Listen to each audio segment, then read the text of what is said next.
सतयुग और त्रेता युग बीतने के बाद जब द्वापर युग आया तो पृथ्वी पर झूठ, अन्याय, असत्य, अनाचार और अत्याचार होने लगे और फिर प्रतिदिन उनकी अधिकता में वृद्धि होती चली गई। अधर्म के भार से पृथ्वी दुखित हो उठी। उसने ब्रह्मा, विष्णु और शिव के पास पहुंचकर प्रार्थना की कि वे उसे इस असहनीय भार से मुक्त करें, लेकिन वह तीनों ही पृथ्वी को इस भार से मुक्त करने में असमर्थ थे। कोई उपाय न देखकर विष्णु ने कहा, चलिए हम लोग भगवान के पास चले, वही हमें कोई उपाय बता सकेंगे। विष्णु, लक्ष्मी, ब्रह्मा और शिव के साथ गोलोक में पहुँचे तो उन्होंने परब्रह्मा परमेश्वर को कृष्ण के रूप में और उनकी माया को राधा के रूप में देखा। गोलोक के वृंदावन नामक सुंदर और सुरम्य वन में एक सुंदर आश्रम था। उसी के निकट एक नदी बह रही थी।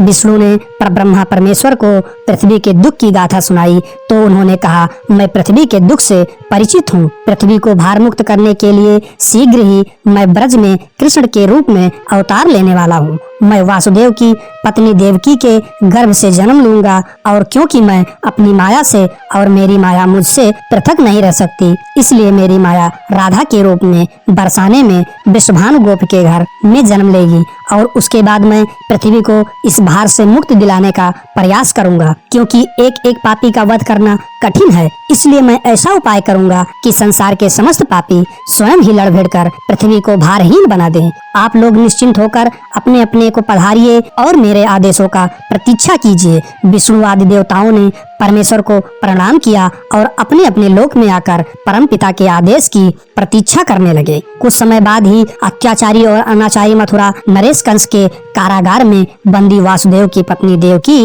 ने एक बालक को जन्म दिया। बालक के रूप में जन्म लेने से पूर्व ही भगवान ने उन्हें अपनी योजना बताते हुए आदेश दिया था कि वासुदेव जी उन्हें गोकुल में नंदगोप की पत्नी यशोदा के पास छोड़ आए और उसी समय उनके गर्भ से जन्म लेने वाली कन्या को लाकर कंस के हवाले कर दें।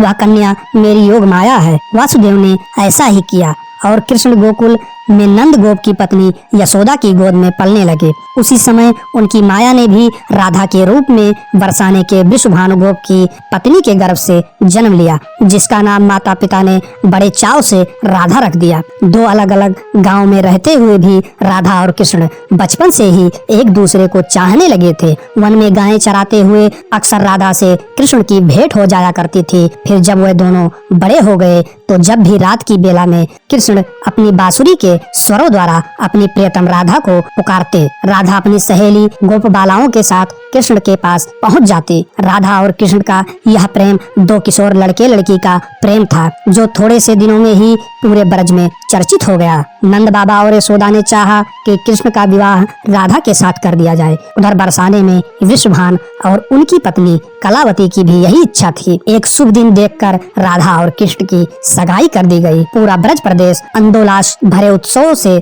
भर गया, लेकिन उन दोनों का विवाह नहीं हो पाया था कि कंस के आदेश पर अक्रूर कृष्ण को बुलाने के लिए मथुरा से वृंदावन पहुंच गए और अत्याचारी कंस तथा राक्षसी स्वभाव वाले उसके अनुचरों का वध करने के लिए कृष्ण को बलराम के साथ वृंदावन छोड़कर मथुरा जाना पड़ा। और मथुरा में कंस आदि का वध करने के बाद मथुरा राज्य की सुरक्षा के उत्तरदायित्व ने कृष्ण को इतना उलझा दिया कि वह चाहकर भी वृंदावन नहीं जा सके। कंस के वध का बदला लेने के लिए उसके ससुर जरासंध ने अपनी विशाल सेना के साथ मथुरा को घेर लिया, लेकिन कृष्ण और बलराम ने अपने पराक्रम से जरासंध और उसकी विशाल सेना को पीठ दिखाकर भागने पर विवश कर दिया। लेकिन जरासंध पराजित होकर भी शांत नहीं बैठा। उसके कई बार मथुरा पर आक्रमण किए। मथुरा एक छोटा सा राज्य था और मथुरा नगर को सुरक्षित स्थान पर नहीं बसाया गया था, अतः कृष्ण ने मथुरा छोड़कर अन्य कहीं जाने का निश्चय कर लिया और जरासंध की विशाल सेना के बीच से मथुरा वासियों को सुरक्षित निकालकर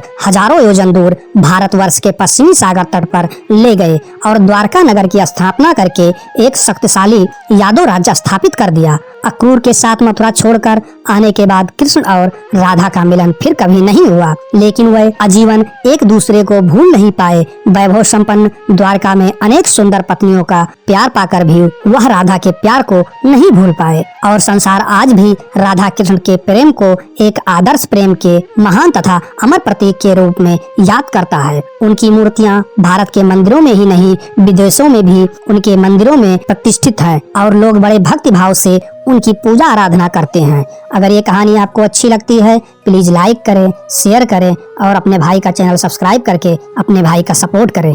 थैंक यू। जय श्री कृष्णा। जय हिंद दोस्तों।